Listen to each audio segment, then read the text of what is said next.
Chapter 7. An elegant carriage stood in the middle of the road with a pair of spirited grey horses. There was no one in it, and the coachman had got off his box and stood by. The horses were being held by the bridle. A mass of people had gathered round, the police standing in front. One of them held a lighted lantern, which he was turning on something lying close to the wheels. Everyone was talking, shouting, exclaiming. The coachman seemed at a loss and kept repeating, "What a misfortune! Good Lord, what a misfortune!" Raskolnikov pushed his way in as far as he could, and succeeded at last in seeing the object of the commotion and interest. On the ground a man who had been run over lay apparently unconscious and covered with blood. He was very badly dressed, but not like a workman. Blood was flowing from his head and face. His face was crushed, mutilated, and disfigured. He was evidently badly injured. "Merciful heaven," wailed the coachman, "what more could I do? If I'd been driving fast or had not shouted to him, but I was going quietly, not in a hurry. Everyone could see I was going along, just like everybody else. A drunken man can't walk straight, we all know. I saw him crossing the street, staggering and almost falling. I shouted again, and a second and a third time. Then I held the horses in, but he fell straight under their feet. Either he did it on purpose, or he was very tipsy. The horses are young and ready to take fright. They started, he screamed.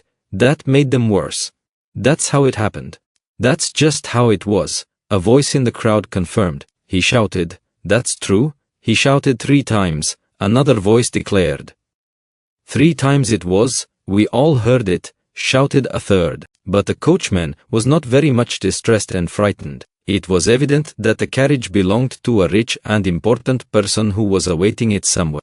The police, of course, were in no little anxiety to avoid upsetting his arrangements. All they had to do was to take the injured man to the police station and the hospital. No one knew his name. Meanwhile Raskolnikov had squeezed in and stooped closer over him. The lantern suddenly lighted up the unfortunate man's face. He recognized him. I know him, he shouted, pushing to the front. It's a government clerk retired from the service, Marmeladov. He lives close by in Kozel's house. Make haste for a doctor. I will pay. See? He pulled money out of his pocket and showed it to the policeman. He was in violent agitation. The police were glad that they had found out who the man was. Raskolnikov gave his own name and address, and, as earnestly as if it had been his father, he besought the police to carry the unconscious Marmeladov to his lodging at once. Just here, 3 houses away, he said eagerly. The house belongs to Kozel, a rich German. He was going home, no doubt drunk. I know him, he is a drunkard. He has a family there, a wife, children, he has 1 daughter. It will take time to take him to the hospital, and there is sure to be a doctor in the house. I'll pay. At least he will be looked after at home. They will help him at once. But he'll die before you get him to the hospital. He managed to slip something unseen into the policeman's hand, but the thing was straightforward and legitimate, and in any case help was closer here. They raised the injured man. People volunteered to help. Kozel's house was 30 yards away. Raskolnikov walked behind, carefully holding Marmeladov's head and showing the way. This way. We must take him upstairs head foremost. Turn round. I'll pay. I'll make it worth your while, he muttered. Katerina Ivanovna had just begun, as she always did at every free moment, walking to and fro in her little room, from window to stove and back again, with her arms folded across her chest, talking to herself and coughing. Of late she had begun to talk more than ever to her eldest girl, Polenka, a child of 10, who, though there was much she did not understood very well that her mother needed her, and so always watched her with her big clever eyes and strove her utmost to appear to understand. This time, Polenka was undressing her little brother, who had been unwell all day and was going to bed. The boy was waiting for her to take off his shirt, which had to be washed at night. He was sitting straight and motionless on a chair, with a silent, serious face, with his legs stretched out straight before him, heels together and toes turned out. He was listening to what his mother was saying to his sister, sitting perfectly still with pouting lip and wide-open eyes, just as all good little boys have to sit when they are undressed to go to bed. A little girl, still younger, dressed literally in rags, stood at the screen, waiting for her turn. The door onto the stairs was open to relieve them a little from the clouds of tobacco smoke which floated in from the other rooms, and brought on long terrible fits of coughing in the poor, consumptive woman. Katerina Ivanovna seemed to have grown even thinner during that week, and the hectic flush on her face was brighter than ever. "You wouldn't believe, you can't imagine, Polenka," she said, walking about the room, "what a happy luxurious life we had in my papa's house, and how this drunkard has brought me, and will bring you all to ruin. Papa was a civil colonel, and only a step from being a governor, so that everyone who came to see him said, 'We look upon you, Ivan Mikhailovich, as our governor.' When she coughed violently. Oh, cursed life, she cried, clearing her throat and pressing her hand to her breast. When at the last ball, at the Marshal's, Princess Bezemelny saw me, who gave me the blessing when your father and I were married, Polenka, she asked at once, 'Isn't that the pretty girl who danced the shawl dance at the breaking up?' Prince Shkegolskoy, a Kamarjunkar, had just come from Petersburg then. He danced the mazurka with me and wanted to make me an offer next day. But I thanked him in flattering expressions and told him that my heart had long been another's. That other was your father, Polya." Papa was fearfully angry. "Is the water ready? Give me the shirt and the stockings." "Lyda," said she to the youngest one, "you must manage without your kemai tonight, and lay your stockings out with it. I'll wash them together. How is it that drunken vagabond doesn't come in? He has worn his shirt till it looks like a dishclout. He has torn it to rags. I do it all together, so as not to have to work 2 nights running. Oh dear! Again. What's this?" she cried, noticing a crowd in the passage, and the men, who were pushing into her room, carrying a burden. "What is it? What are they bringing? Mercy on us! Where are we to put him?" asked the policeman, looking round when Marmeladov, unconscious and covered with blood, had been carried in. "On the sofa. Put him straight on the sofa, with his head this way," Raskolnikov showed him. "Run over in the road. Drunk," someone shouted in the passage. Katerina Ivanovna stood, turning white and gasping for breath. The children were terrified. Little Lyda screamed, rushed to Polenka and clutched at her, trembling all over. Having laid Marmeladov down, Raskolnikov flew to Katerina Ivanovna. "For God's sake, be calm, don't be frightened," he said, speaking quickly. "He was crossing the road and was run over by a carriage. Don't be frightened. He will come to. I told them bring him here. I've been here already, you remember. He will come to. I'll pay. He's done it this time." Katerina Ivanovna cried despairingly, and she rushed to her husband. Raskolnikov noticed at once that she was not one of those women who swoon easily. She instantly placed under the luckless man's head a pillow, which no one had thought of, and began undressing and examining him. She kept her head, forgetting herself, biting her trembling lips, and stifling the screams which were ready to break from her. Raskolnikov, meanwhile, induced someone to run for a doctor.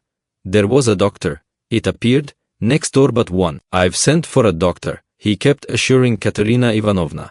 "Don't be uneasy, I'll pay. Haven't you water? And give me a napkin or a towel, anything, as quick as you can. He is injured, but not killed, believe me. We shall see what the doctor says." Katerina Ivanovna ran to the window. There, on a broken chair in the corner, a large earthenware basin full of water had been stood, in readiness for washing her children's and husband's linen that night. This washing was done by Katerina Ivanovna at night at least twice a week, if not oftener, for the family had come to such a pass that they were practically without change of linen, and Katerina Ivanovna could not endure uncleanliness, and, rather than see dirt in the house, she preferred to wear herself out at night, working beyond her strength when the rest were asleep, so as to get the wet linen hung on a line and dry by the morning. She took up the basin of water at Raskolnikov's request, but almost fell down with her burden. But the latter had already succeeded in finding a towel, wetted it, and began washing the blood off Marmeladov's face. Katerina Ivanovna stood by, breathing painfully, and pressing her hands to her breast.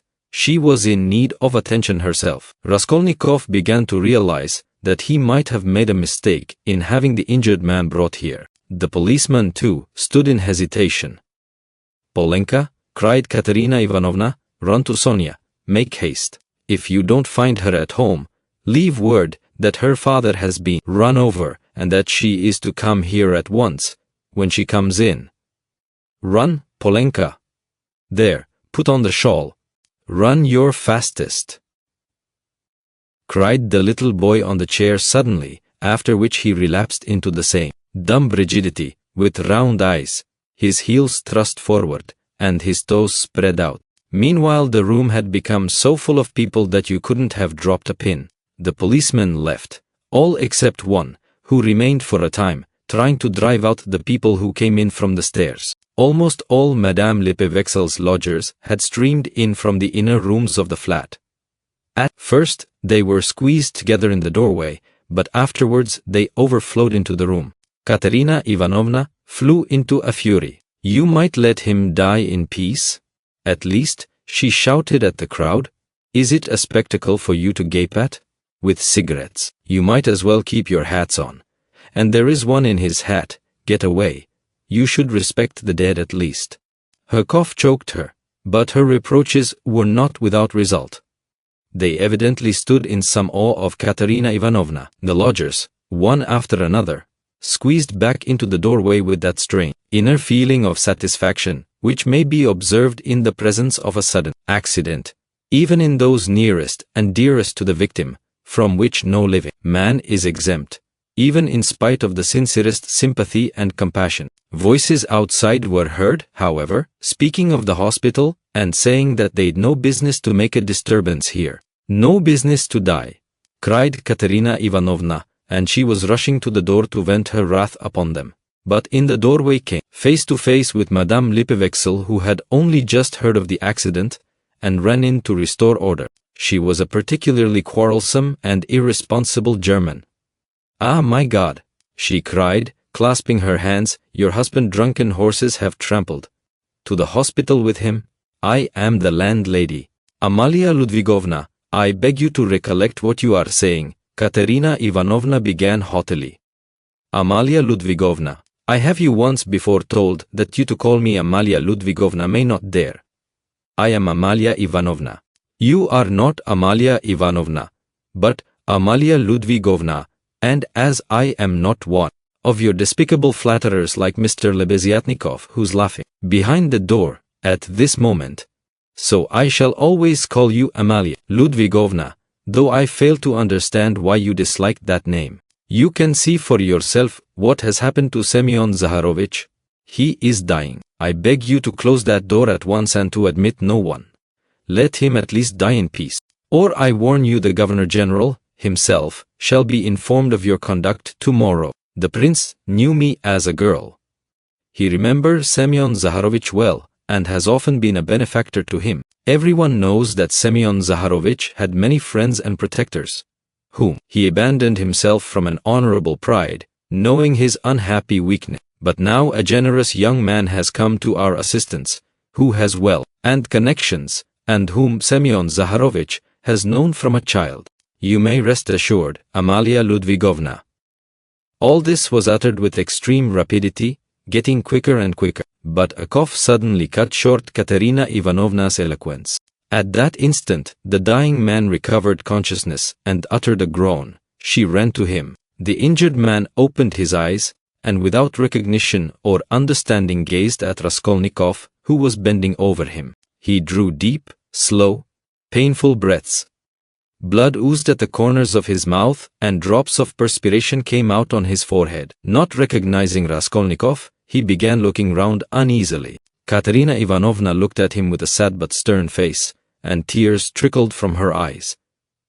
"My God, his whole chest is crushed. How he is bleeding," she said in despair. "We must take off his clothes.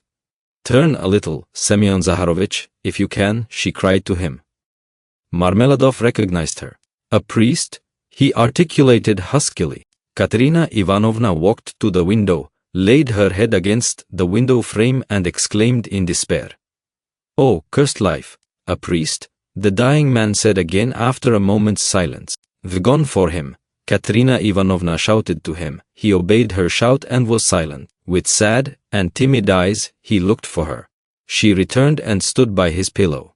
He seemed a little easier, but not for long.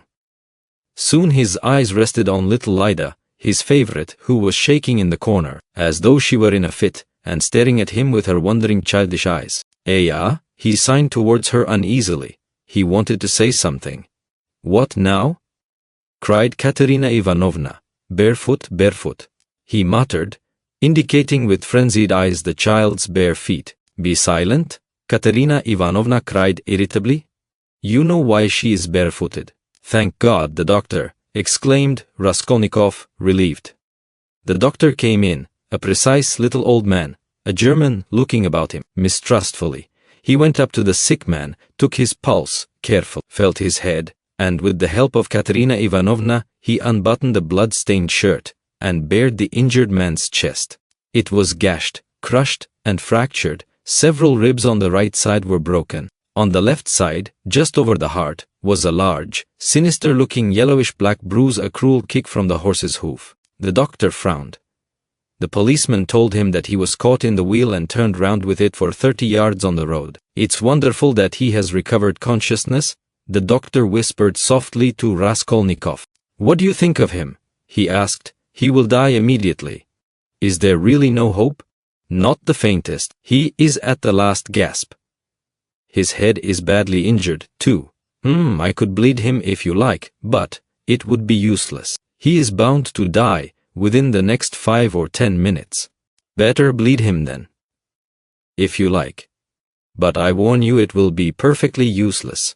At that moment other steps were heard. The crowd in the passage parted, and the priest, a little, grey old man, appeared in the doorway bearing the sacrament. A policeman had gone for him at the time of the accident. The doctor changed places with him, exchanging glances with him. Raskolnikov begged the doctor to remain a little while. He shrugged his shoulders and remained. All stepped back. The confession was soon over. The dying man probably understood little. He could only utter indistinct broken sounds. Katerina Ivanovna took little Lida, lifted the boy from the chair, knelt down in the corner by the stove and made the children kneel in front of her. The little girl was still trembling, but the boy, kneeling on his little bare knees, lifted his hand rhythmically, crossing himself with precision, and bowed down, touching the floor with his forehead, which seemed to afford him especial satisfaction. Katerina Ivanovna bit her lips and held back her tears. She prayed, too, now and then pulling straight the boy's shirt, and managed to cover the girl's bare shoulders with a kerchief, which she took from the chest without rising from her knees or ceasing to pray. Meanwhile the door from the inner rooms was opened inquisitively again. In the passage the crowd of spectators from all the flats on the staircase grew denser and denser, but they did not venture beyond the threshold. A single candle and lighted up the scene. At that moment Polenka forced her way through the crowd at the door. She came in panting from running so fast, took off her kerchief, looked for her mother, went up to her and said, "She's coming. I met her in the street." Her mother made her kneel beside her. Timidly and noiselessly a young girl made her way through the crowd, and strange was her appearance in that room, in the midst of want, rags, death and despair. She too was in rags. Her attire was all of the cheapest, but decked out in gutter finery of a special stamp, unmistakably betraying its shameful purpose. Sonia stopped short in the doorway and looked about her bewildered, unconscious of everything. She forgot her fourth hand, gaudy silk dress, so unseemly here with its ridiculous long train, and her immense crinoline that filled up the whole doorway, and her light-colored shoes, and the parasol she brought with her, though it was no use at night, and the absurd round straw hat, with its flaring flame-colored feather. Under this rakishly tilted hat was a pale, frightened little face with lips parted and eyes staring in terror. Sonia was a small thin girl of 18, with fair hair, rather pretty, with wonderful blue eyes. She looked intently at the bed, and the priest. She too was out of breath with running. At last whispers, some words in the crowd probably, reached her. She looked down and took a step forward into the room, still keeping close to the door. The service was over. Katerina Ivanovna went up to her husband again. The priest stepped back and turned to say a few words of admonition and consolation to Katerina Ivanovna on leaving. "What am I to do with these?" she interrupted sharply and irritably, pointing to the little ones. "God is merciful. Look to the Most High for succor," the priest began. "Ah! He is merciful, but not to us."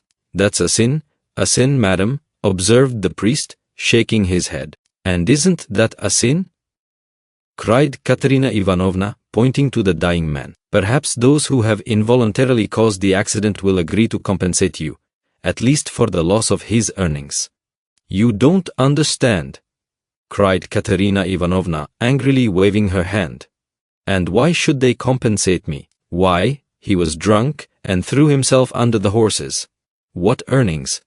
He brought us in nothing but misery. He drank everything away, the drunkard. He robbed us to get drink. He wasted their lives and mine for drink, and thank God he's dying. One less to keep. You must forgive in the hour of death. That's a sin, madam. Such feelings are a great sin." Katerina Ivanovna was busy with the dying man. She was giving him water, wiping the blood and sweat from his head, setting his pillow straight, and had only turned now and then for a moment to address the priest. Now she flew at him almost in a frenzy. "Ah, father, that's words, and only words. Forgive. If he'd not been run over, he'd have come home today drunk, and his only shirt dirty, and in rags, and he'd have fallen asleep like a log, and I should have been sousing and rinsing till daybreak, washing his rags and the children's and then drying them by the window, and as soon as it was daylight I should have been darning them. That's how I spend my nights. What's the use of talking of forgiveness? I have forgiven as it is." A terrible hollow cough interrupted her words. She put her handkerchief to her lips and showed it to the priest, pressing her other hand to her aching chest. The handkerchief was covered with blood. The priest bowed his head and said nothing. Marmeladov was in the last agony.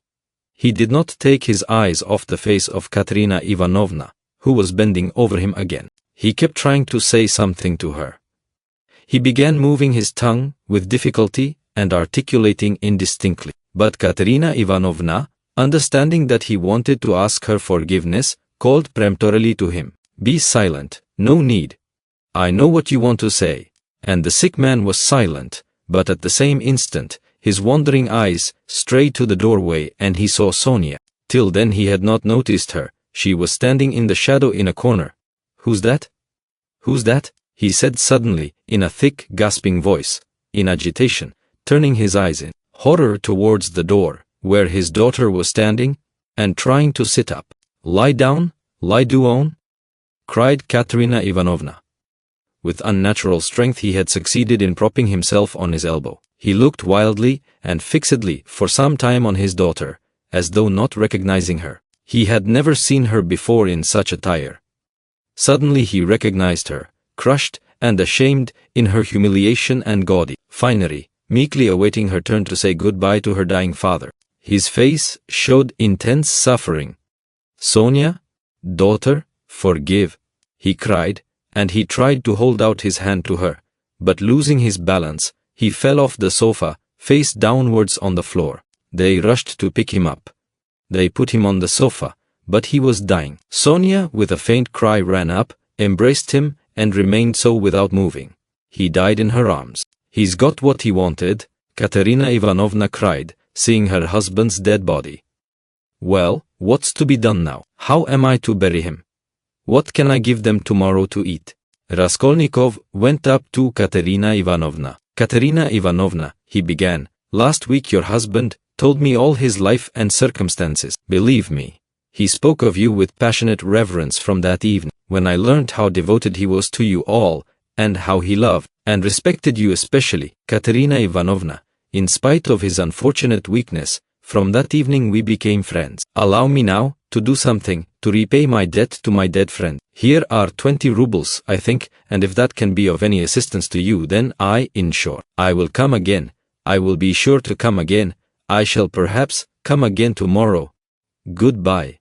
And he went quickly out of the room, squeezing his way through the crowd to the stairs. But in the crowd, he suddenly jostled against Nicodim Fomitch, who had heard of the accident and had come to give instructions in person. They had not met since the scene at the police station, but Nicodim Fomitch knew him instantly. "Ah, is that you?" he asked him. "He's dead," answered Raskolnikov. "The doctor and the priest have been, all as it should have been. Don't worry the poor woman too much. She is in consumption as it is. Try and cheer her up, if possible. You are a kind-hearted man, I know," he added with a smile, looking straight in his face. "But you are spattered with blood," observed Nicodim Fomitch, noticing, in the lamplight, some fresh stains on Raskolnikov's waistcoat. "Yes, I am covered with blood," Raskolnikov said with a peculiar air. Then he smiled, nodded, and went downstairs. He walked down slowly and deliberately, feverish but not conscious of it, entirely absorbed in a new overwhelming sensation of life and strength that surged up suddenly within him. This sensation might be compared to that of a man condemned to death who has suddenly been pardoned. Halfway down the staircase, he was overtaken by the priest on his way home. Raskolnikov let him pass, exchanging a silent greeting with him. He was just descending the last steps when he heard rapid footsteps behind him. Someone overtook him. It was Polenka. She was running after him, calling, "Wait! Wait!" He turned round. She was at the bottom of the staircase and stopped short a step above him. A dim light came in from the yard. Raskolnikov could distinguish the child's thin but pretty little face, looking at him with a bright childish smile. She had run after him with the message, which she was evidently glad to give. "Tell me, what is your name? And where do you live?" she said hurriedly, in a breathless voice. He laid both hands on her shoulders and looked at her with a sort of rapture. It was such a joy to him to look at her, he could not have said why. "Who sent you?" "Sister Sonia sent me," answered the girl, smiling still more brightly. "I knew it was Sister Sonia sent you. Mama sent me, too. When Sister Sonia was sending me, Mama came up too, and said, 'Run fast, Polenka.'" "Do you love Sister Sonia?" "I love her more than anyone," Polenka answered with a peculiar earnestness, and her smile became graver. "And will you love me?" By way of answer he saw the little girl's face approaching him, her full lips naively held out to kiss him. Suddenly her arms as thin as sticks held him tightly, her head rested on his shoulder, and the little girl wept softly, pressing her face against him. "I am sorry for father," she said a moment later, raising her tear-stained face and brushing away the tears with her hands. "It's nothing but misfortunes now," she added suddenly with that peculiarly sedate air which children try hard to assume when they want to speak like grown-up people. "Did your father love you?" "He loved Lida most," she went on very seriously without a smile, "exactly like grown-up people. He loved her because she is little, and because she is ill too, and he always used to bring her presents. But he taught us to read and me grammar and scripture, too," she added with dignity. "And mother never used to say anything, but we knew that she liked it, and father knew it, too, and mother wants to teach me French, for it's time my education began." "And do you know your prayers?" "Of course, we do. We knew them long ago. I say my prayers to myself, as I am a big girl now, but Kolya and Lida say them aloud with mother. First they repeat the Ave Maria, and then another prayer, 'Lord, forgive and bless Sister Sonia,' and then another, 'Lord, forgive and bless our second father, for our elder father is dead,' and this is another one. But we do pray for the other as well. Polenka, my name is Rodion. Pray sometimes for me too. And thy servant Rodion. Nothing more." "I'll pray for you all the rest of my life," the little girl declared hotly, and suddenly smiling again, she rushed at him and hugged him warmly once more. Raskolnikov told her his name and address and promised to be sure to come next day. The child went away quite enchanted with him. It was past 10 when he came out into the street. In 5 minutes, he was standing on the bridge at the spot where the woman had jumped in. Enough, he pronounced resolutely and triumphantly.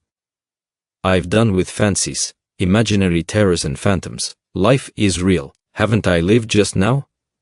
My life has not yet died with that old woman. The kingdom of heaven to her. And now enough, madam. Leave me in peace. Now for the reign of reason and light, and of will and of strength, and now we will see. We will try our strength, he added, defiantly, as though challenging some power of darkness. And I was ready to consent to live in a square of space. I am very weak at this moment, but I believe my illness is all over. I knew it would be over when I went out. By the way, Pochinkov's house is only a few steps away. I certainly must go to Razumihin, even if it were not close by.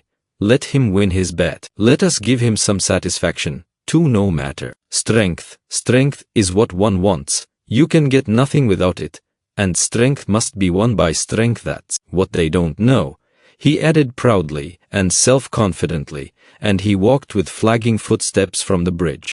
Pride and self-confidence grew continually stronger in him. He was becoming a different man every moment. What was it had happened to work this revolution in him? He did not know himself. Like a man catching at a straw, he suddenly felt that he, too, could live, that there was still life for him, that his life had not died with the old woman. Perhaps he was in too great a hurry with his conclusions, but he did not think of that. But I did ask her to remember thy servant Rodion in her prayers. The idea struck him. Well, that was, in case of emergency, he added, and laughed himself at his boyish sally. He was in the best of spirits. He easily found Razumihin. The new lodger was already known at Pochinkov's, and the porter at once showed him the way. Halfway upstairs, he could hear the noise and animated conversation of a big gathering of people. The door was wide open on the stairs. He could hear exclamations and discussion. Razumihin's room was fairly large. The company consisted of 15 people. Raskolnikov stopped in the entry, where two of the landlady's servants were busy behind a screen with 2 samovars, bottles, plates and dishes of pie and savories, brought up from the landlady's kitchen. Raskolnikov sent in for Razumihin. He ran out, delighted. At the first glance, it was apparent that he had had a great deal to drink and, though no amount of liquor made Razumihin quite drunk, this time he was perceptibly affected by it. Listen, Raskolnikov hastened to say, I've only just come to tell you you've won your bet, and that no one really knows what may not happen to him. I can't come in. I am so weak that I shall fall down directly. And so good evening and goodbye. Come and see me tomorrow. Do you know what? I'll see you home. If you say you're weak yourself, you must. And your visitors? Who is the curly-headed one who has just peeped out? He? Goodness only knows. Some friend of uncle's, I expect, or perhaps he has come without being invited. I'll leave uncle with them. He is an invaluable person. Pity I can't introduce you to him now. But confound them all now. They won't notice me, and I need a little fresh air, for you've come just in the nick of time. Another 2 minutes, and I should have come to blows. They are talking such a lot of wild stuff, you simply can't imagine what men will say. Though why shouldn't you imagine? Don't we talk nonsense ourselves? And let them. That's the way to learn not to. Wait a minute, I'll fetch Zosimov. Zosimov pounced upon Raskolnikov almost greedily. He showed a special interest in him. Soon his face brightened. You must go to bed at once, he pronounced, examining the patient as far as he could, and take something for the night. Will you take it? I got it ready some time ago, a powder. 2 if you like, answered Raskolnikov. The powder was taken at once. It's a good thing you are taking him home, observed Zosimov to Razumihin. We shall see how he is tomorrow. Today he's not at all amiss. Considerable change since the afternoon. Live and learn. Do you know what Zosimov whispered to me when we were coming out? Razumihin blurted out, as soon as they were in the street. I won't tell you everything, brother, because they are such fools. Zosimov told me to talk freely to you on the way and get you to talk freely to me, and afterward I am to tell him about it, for he's got a notion in his head that you are mad or close on it. Only fancy, in the first place, you've 3 times the brains he has. In the second, if you are not mad, you needn't care a hang that he has got such a wild idea. And thirdly, that piece of beef whose specialty is surgery has gone mad on mental diseases, and what's brought him to this conclusion about you was your conversation today with Zametov. Zametov told you all about it? Yes, and he did well. Now I understand what it all means, and so does Zametov. Well, the fact is, Rodya, the point is, I am a little drunk now, but that's no matter. The point is that this idea, you understand, was just being hatched in their brains, you understand? That is, no one ventured to say it aloud, because the idea is too absurd, and especially since the arrest of that painter, that bubble's burst and gone forever.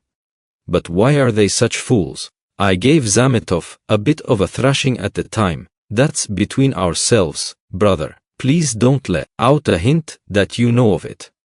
I've noticed he's a ticklish subject. It was at Louise Ivanovna's.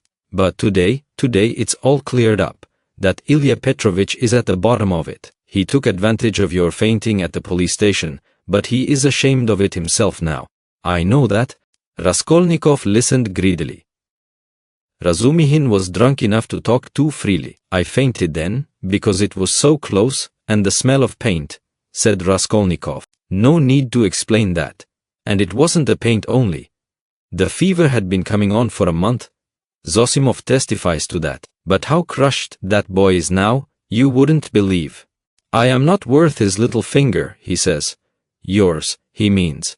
He has good feelings at times, brother, but the lesson you gave him today in the Palais de Cristal, that was too good for anything. You frightened him at first, you know, he nearly went into convulsion. You almost convinced him again of the truth of all that hideous nonsense, and then you suddenly put out your tongue at him. There now, what do you make of it? It was perfect. He is crushed, annihilated now. It was masterly, by Jove, it's what they deserve. Ah, that I wasn't there. He was hoping to see you awfully. Porfiry too wants to make your acquaintance. Ah, he too, but why did they put me down as mad? Oh, not mad. I must have said too much, brother. What struck him, you see, was that only that subject seemed to interest you. Now it's clear why it did interest you. Knowing all the circumstances and how that irritated you and worked in with your illness. I am a little drunk, brother, only, confound him, he has some idea of his own, I tell you, he's mad on mental diseases. But don't you mind him. For half a minute both were silent. Listen, Razumihin, began Raskolnikov, I want to tell you plainly, I've just been at a deathbed, a clerk, who died, I gave them all my money. And besides, I've just been kissed by someone who, if I had killed anyone, would just the same. In fact, I saw someone else there, with a flame-colored feather. But I am talking nonsense. I am very weak. Support me. We shall be at the stairs directly. What's the matter? What's the matter with you? Razumihin asked anxiously. I am a little giddy, but that's not the point. I am so sad, like a woman. Look, what's that? Look. What is it? Don't you see? A light in my room, you see? Through the crack? They were already at the foot of the last flight of stairs, at the level of the landlady's door, and they could, as a fact, see from below that there was a light in Raskolnikov's garret. Queer. Nastasia, perhaps, observed Razumihin. She is never in my room at this time, and she must be in bed long ago, but I don't care. Goodbye. What do you mean? I am coming with you. We'll come in together. I know we are going in together, but I want to shake hands here and say goodbye to you here. So give me your hand. Goodbye. What's the matter with you, Rodya? Nothing. Come along, you shall be witness. They began mounting the stairs, and the idea struck Razumihin that perhaps Zosimov might be right after all. Ah, I've upset him with my chatter, he muttered to himself. When they reached the door they heard voices in the room. What is it? Cried Razumihin. Raskolnikov was the first to open the door. He flung it wide and stood still in the doorway, dumbfounded. His mother and sister were sitting on his sofa and had been waiting an hour and a half for him. Why had he never expected, never thought of them? though the news that they had started, were on their way, and would arrive immediately, had been repeated to him only that day. They had spent that hour and a half plying Nastasia with questions. She was standing before them, and had told them everything by now. They were beside themselves with alarm when they heard of his running away today, ill, and, as they understood from her story, delirious. Good heavens, what had become of him? Both had been weeping, both had been in anguish for that hour and a half. A cry of joy, of ecstasy, greeted Raskolnikov's entrance. Both rushed to him. But he stood like one dead. A sudden, intolerable sensation struck him like a thunderbolt. He did not lift his arms to embrace them. He could not. His mother and sister clasped him in their arms, kissed him, laughed, and cried. He took a step, tottered and fell to the ground, fainting. Anxiety, cries of horror, moans. Razumihin, who was standing in the doorway, flew into the room, seized the sick man in his strong arms, and in a moment had him on the sofa. "It's nothing, nothing," he cried to the mother and sister. "It's only a faint, a mere trifle. Only just now the doctor said he was much better, that he is perfectly well. Water, see, he is coming to himself, he is all right again." And seizing Dunya by the arm, so that he almost dislocated it, he made her bend down to see that he is all right again. The mother and sister looked on him with emotion and gratitude as their providence. They had heard already from Nastasia all that had been done for their Rodia during his illness, by this very competent young man, as Pulcheria Alexandrovna Raskolnikov called him that evening in conversation with Dunya.